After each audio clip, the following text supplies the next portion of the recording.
বলি তুমি জিনা করছো, তুমি ডাকাতি করছো, তুমি চুরি করছো, তুমি মানুষকে অন্যায় ভাবে আঘাত করছো, 200 লোকের সামনে যদি আমি একজন লোকের টার্গেট করে বলি, তার কাছে কত বড় লজ্জা লাগবে না বলেন?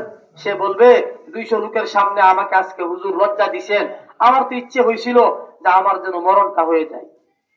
বলেন 100 লোকের সামনে যদি একটা লোকের বেইজ্জতি করি, তার অপরাধটা যদি প্রকাশ করি, তার কাছে কত খারাপ লাগবে কি লাগবে না বলেন? হাসরের মাঠে আল্লাহ তাআলা হাসরের মাঠে বলবে, যারা গুনাহগার বদকার তাদেরকে বলবে ওয়ামতাজুল ইয়াউমা আইয়ুহাল মুজরিমুন। আল্লাহ তাআলা বলবেন, হে নাফরমানীরা তোমরা কোথায়? নাফরমানীরা, হে নাফরমানীরা কোথায়? হে গুনাহগার, হে জালেম, হে নাফরমানীরা তোমরা কোথায়? আল্লাহ তাআলা হাসরের মাঠে ফেরেশতাদেরকে বলবে, হে ফেরেশতারা জাহান্নামীদেরকে, নাফরমানীদেরকে ঘাড় ধরে বের করে দাও, নাফরমানীদেরকে ঘাড় ধরে বের করে দাও। ফেরেশতারা আল্লাহর কাছে বলবে, হে মালিক জাহান্নামীরা কারা, নাফরমান কারা, আমরা চিনবো কিভাবে? হাসরের মাঠে কোটি কোটি মানুষ একত্রিত হয়েছে, জাহান্নামী কারা নাফরমানি কারা আমরা চিনবো কিভাবে?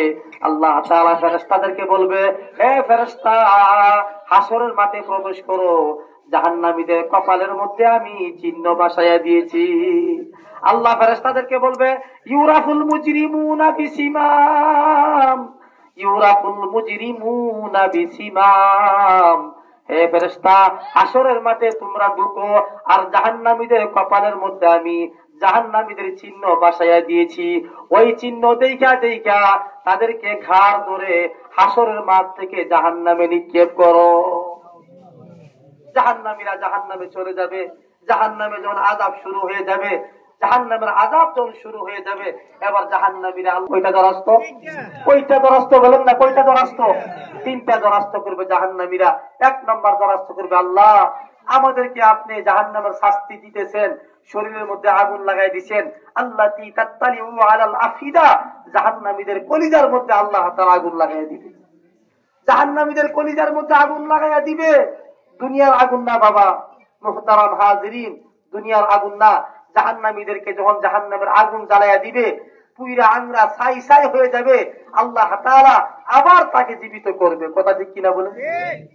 সাপে ধ্বংস করবে তাকে, সাপ তবুক জমিনের মধ্যে নিচের দিকে নিবে, পাথর দিয়ে আঘাত করবে, সাপ আক্রমণ করবে, জাহান্নামের আগুন তার কলিজার মধ্যে লাগাইয়া দিবে, পুইরা ছাই হয়ে যাবে। আল্লাহ তাআলা আবার তাকে জীবিত করা হবে, আবার তাকে শাস্তি দেওয়া হবে। জাহান্নামীরা আল্লাহর কাছে বলবে, আল্লাহ আমাদেরকে এইভাবে শাস্তি না দিয়া, এইভাবে আযাব না দিয়া আমাদেরকে একবারে মৃত্যু দিয়া দেন। আল্লাহ আমরা সহ্য করতে পারবো।